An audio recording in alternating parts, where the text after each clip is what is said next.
চলুন দর্শক ফিরে যাই আমাদের আজকের অতিথি অভিনেতা একে আজাদ সেতুর কাছে। আবারও ফিরে এলাম। আমাদের জীবনটাই আসলে একটা চক্র, কিন্তু সেই চক্রের মধ্যে আরও একটি চক্র এসে আমাদের সবাইকে না আটকে রেখেছে, যেখান থেকে আমরা এখনো বেরোতে পারছি না। প্রায় অনেকগুলো দিন কেটে গেছে, 2 মাসেরও বেশি সময় হয়ে গেছে। চক্র নিয়ে আপনারা হাজির হয়েছেন এবং সেখানে খুব গুরুত্বপূর্ণ এবং ইন্টারেস্টিং একটা চরিত্র আপনি করেছেন। সেখান থেকে এখনো আমরা আসলে বেরোতে পারছি না। একটু যদি আপনার অভিজ্ঞতাটা আপনার কাছ থেকে শুনি। ডেফিনেটলি খুব ইন্টারেস্টিং একটা এক্সপেরিয়েন্স ছিল কাজ করার। এমনি ভিকি ভাইয়ের সাথে কাজ করে একটা আরাম আছে, মানসিক একটা শান্তি আছে। সে এত সফট একটা মানুষ, এত সফটলি ক্যারেক্টারগুলো ব্রিফ করে যে মিশে যেতে খুব একটা বেশি সময় লাগে না। আর সেদিক দিয়ে সে যে জনরায় মূলত কাজ করে সেটাও খুব ইন্টারেস্টিং। ফার্স্ট শুরু করার প্রায় 1 বছর পরে আমি ইনক্লুড হই। না, আমি নিজেও বুঝতে পারিনি যে আমার ক্যারেক্টারটা এইরকম ইন্টারেস্টিং একটা পর্যায়ে যাবে। আচ্ছা, মানে আমি আমার লাস্ট জার্নিটা জানতাম না। ওকে। সো সেই জায়গা থেকে না প্রতিটা সময় যখন শুটে যেতাম তখন একটা নতুন কিছু রিভিল হতো ক্যারেক্টারের, এবং ফাইনালি যে দেখা গেল যে এই ক্যারেক্টারটা অন্যতম একটা নিয়ামক হচ্ছে পুরো গল্পটার।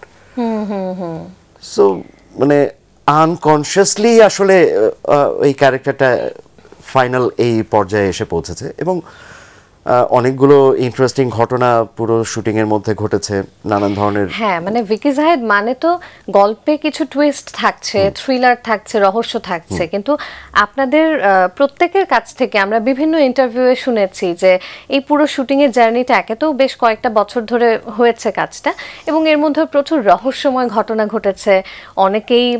অনেকে আমরা হারিয়েছি শুটিং এর মধ্যে সময়টায়। শুটিং এর মধ্যেও কিছু ভৌতিক ঘটনা ঘটেছে। এগুলো কি আসলেই পুরোপুরি সত্যি? শুটিং এর মাঝেও কি কিছু কিছু এই ধরনের ঘটনা ছিল? কিছু কিছু ঘটনা তো ঘটেছে, যেমন আমি খুব বেশি আমি পাইনি। এর মধ্যে আমি যেটা পেয়েছি, রুহান এক্সিকিউটিভ প্রডিউসার ছিল ভিকি ভাইয়ের, ওর সুইসাইডটা খুবই দুঃখজনক। মানে অসম্ভব হাস্যোজ্জ্বল একটা মানুষ যে কিনা ঠান্ডা মাথায় সবাইকে সুন্দর বুঝিয়ে একটা জায়গায় নিয়ে আসতে পারে, সেই মানুষটার এই পরিণতি, মানে দ্যাট ইজ আনবিলিভেবল। আর ফারিনকে আমি যে কয়বার আমি পেয়েছি প্রত্যেকবার ওকে প্রচন্ড জ্বরে আমি পেয়েছি এইটা শুটে, অন্য শুটে কিন্তু পাইনি। বাট চক্রে আমি ওকে যে কয়বার সামনাসামনি পেয়েছি, ও জ্বরে কাঁপছে, ওই কাঁপতে কাঁপতে যে সিন করছে আবার এসে জ্বরে কাঁপছে। সো একটা কিছু ছিল। কোথায় আসলে সেটটা কোথায় ছিল? সেটটা ছিল মোস্টলি পুরান ঢাকায়। ওখানে দুইটা বাড়ি মূলত বেস করে কাজ করা হয়েছিল। না, ওইখানে ওই বাড়িগুলোর সাথে কি এরকম বাস্তবে কোনো ঘটনা জড়িত ছিল? না, কারণ ওই বাড়িগুলো এর আগেও শুট করেছি, অনেকগুলো কাজ করেছি। ওখানে এই ধরনের কোনো ধরনের রেকর্ড অন্তত কানে পাইনি। বাট এই গল্পটা করতে যে একটা কি যেন ভেতরে ভেতরে ঘটে গেছে, এবং যাই ঘটুক না কেন ফাইনালি যে অডিয়েন্সের কাছ থেকে খুব ভালো একটা রেসপন্স পাওয়া গেছে, এবং প্রত্যেকের অ্যাক্টিং নিয়ে, প্রত্যেকের ক্যারেক্টার নিয়ে, গল্পটা নিয়ে, এটা হচ্ছে সবচেয়ে পজিটিভ জায়গা। এই চক্র করলেন, তার আগে আপনি কারাগার করেছেন। এই যে ওটাও কিন্তু একটু রহস্যজনক, একটু কি যেন একটা আছে, হ্যাঁ, বোঝা যাচ্ছে না আসলে গল্প কোন দিকে এগোচ্ছে, কি হবে শেষে। তো এই যে একের পর এক রহস্যময় চরিত্রগুলো করছেন, সেখানে আপনার চরিত্রগুলো কিন্তু বেশ আমি বলবো ভার্সেটাইল টাইপের থাকে, সেটাও আপনার চরিত্রতেও ধোঁয়াশা থাকে। এই বিষয়গুলোকে আপনি কিভাবে এনজয় করছেন? আসলে খুব ভালোভাবে এনজয় করছে, এবং ওটাকে আরও যাতে ঠিক মতো এক্সপ্রেস করতে পারি একটা ক্যারেক্টারের বৈশিষ্ট্যগুলো, সেই দিকটাতেই আসলে বেশি ফোকাসটা করছি।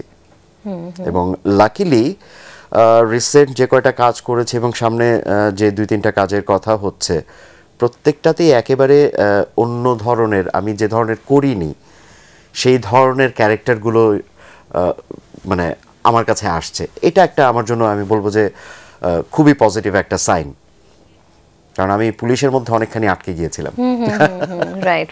ইদানিং দেখা যায় যে আপনি একটু নেতিবাচক চরিত্র করছেন বা করেছেন বেশ কয়েকটা, সেটার প্রভাব আপনার দর্শকদের কাছ থেকে কি ধরনের পাচ্ছেন? যদিও নেগেটিভ ক্যারেক্টার, কিন্তু আমি ফিডব্যাকটা পজিটিভ ভাইব পাচ্ছি, কারণ এটা সত্যি যে আমরা একটা অনেক ক্ষেত্রেই অভিনেতা একটা প্যাটার্নে আটকে যায়, একটা ছকে আটকে যায়।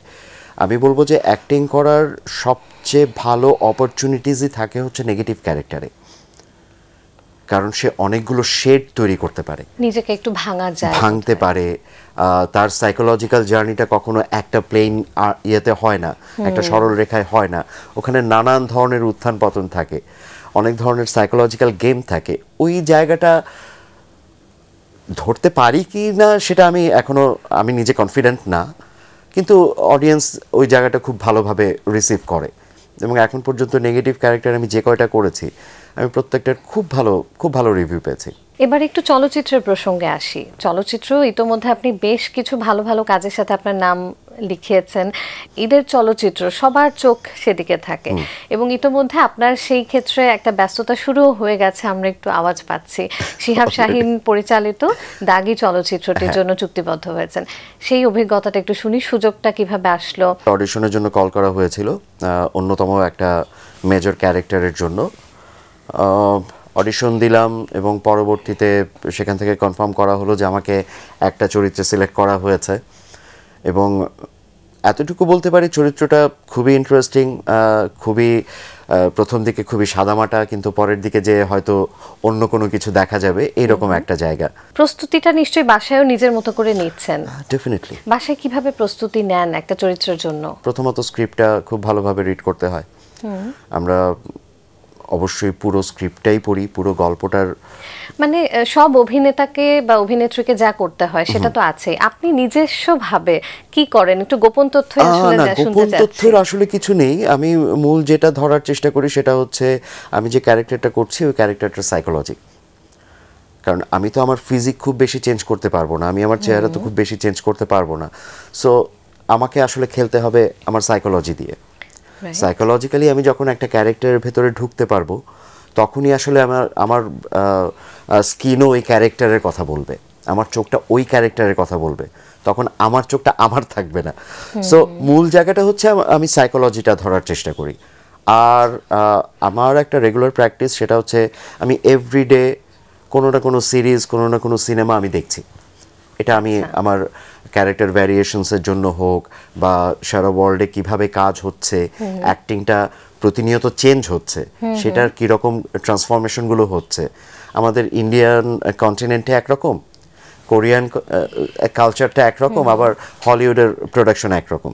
সো এই পার্থক্যগুলো যদি আমি আলাদা না করতে পারি তাহলে আসলে আমি স্পেসিফিক একটা জার্নি দিতে পারবো না। বাট সেই ক্ষেত্রে কি আপনি একটু বাছেন কিভাবে যে আপনার ধরনের চরিত্র বা ক্যারেক্টার আছে এই ধরনের, নাকি আপনি সব ধরনেরই মোটামুটি দেখার চেষ্টা করেন? আমি সব ধরনের দেখার চেষ্টা করি, কারণ যেটা শিখে এসেছি আমার স্কুলিং যেটা থিয়েটারের ক্ষেত্রে, যে আমি যদি ভালো খারাপ দুটোই না দেখি আমি তো ডিফারেন্সিয়েটটা করতে পারবো না।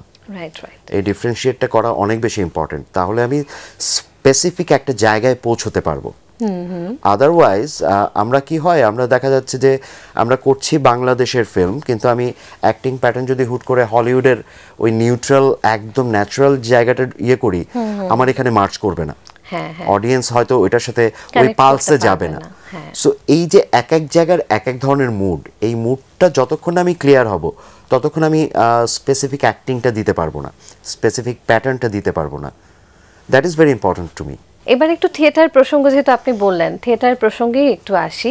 এখন তো থিয়েটারে বোধহয় সময় দেওয়ার সুযোগটা হয় না। আমার দল থেকে, that means centre for Asian theatre থেকে এই মুহূর্তে নতুন কোনো প্রযোজনা নেই, সুতরাং সেভাবে সময়টা দিতে হচ্ছে না। কিন্তু যখন আমাদের প্রযোজনা ঘোষণা হবে তখন তো অবশ্যই সেখানেই, that will be my first priority. আর থিয়েটারে এখনো আছি, কন্টিনিউয়াস কাজ করে যাচ্ছি। আসলে একবার যে জিনিসটা দিয়ে শুরুটা হয়েছে এবং যেটা আসলে আপনাকে এতটা জার্নিতে হেল্প করেছে নিশ্চয়ই, কারণ বেসিকটা তো ওখান থেকে তৈরি হয়ে যায় অনেকটা, তারপর বাকিটা তো নিজের ডেভেলপমেন্ট এবং এক্সপেরিয়েন্স। একটু যদি জানতে চাই যে ওটিটি প্ল্যাটফর্মে তো এখন প্রচুর কাজ হচ্ছে, টেলিভিশন নাটকের তুলনায় যদি বলি ওটিটি নিয়ে ব্যস্ততাও বেশি, দর্শকদের আগ্রহও বেশি। ওটিটি প্ল্যাটফর্মে কাজ করার আপনার তো বেশ কিছু, এর মধ্যে 10টারও বেশি কন্টেন্ট আপনি ইতোমধ্যে কাজ করেছেন, সিরিজ যদি বলি, ওয়েব সিরিজ।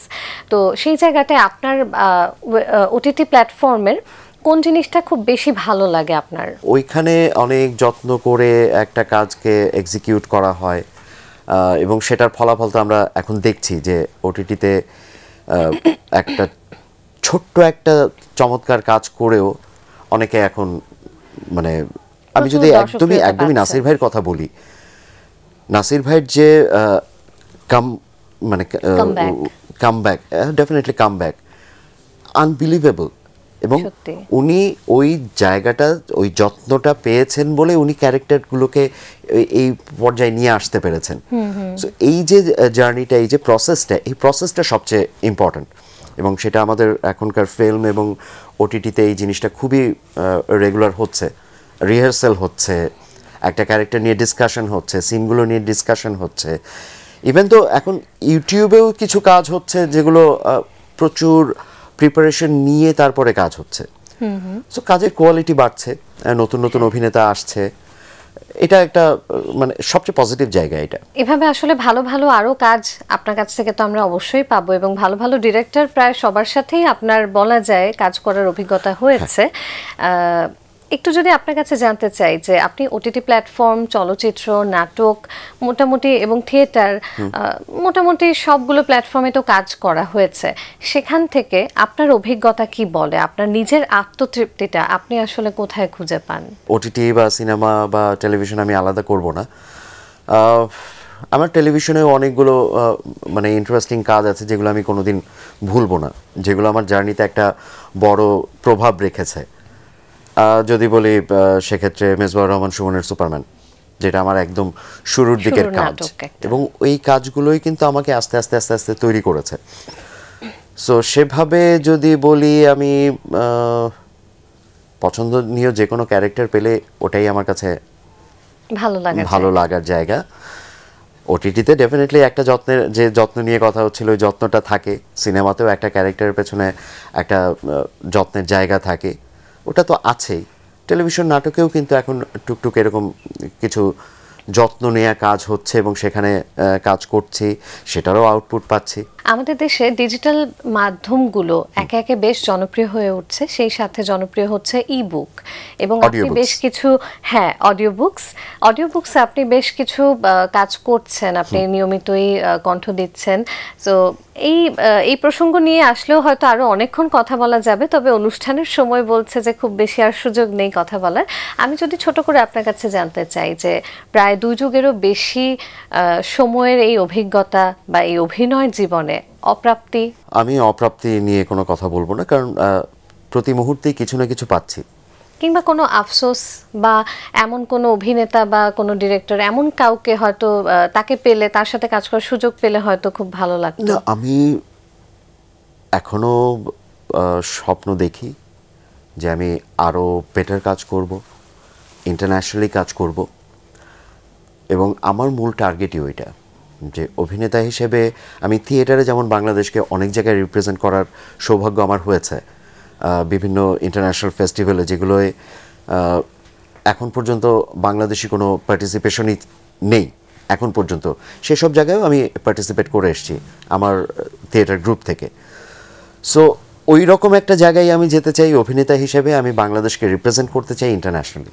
অনেক অনেক ধন্যবাদ আপনাকে, খুব ভালো লাগলো আজকে দিন প্রতিদিনের এই আড্ডায় আপনাকে পেয়ে। আপনার জন্য অনেক অনেক শুভকামনা থাকবে। আপনাকেও ধন্যবাদ বাংলা ভিশনকে আমাকে এই সুযোগটা দেওয়ার জন্য। প্রিয় দর্শক, এতক্ষণ কথা হচ্ছিল অতিথির সঙ্গে, এবার সময় হলো বিদায় নেবার। আমাদের অনুষ্ঠান সম্পর্কে আপনার যে কোনো মতামত ও পরামর্শ জানাতে লিখুন এই ঠিকানায়।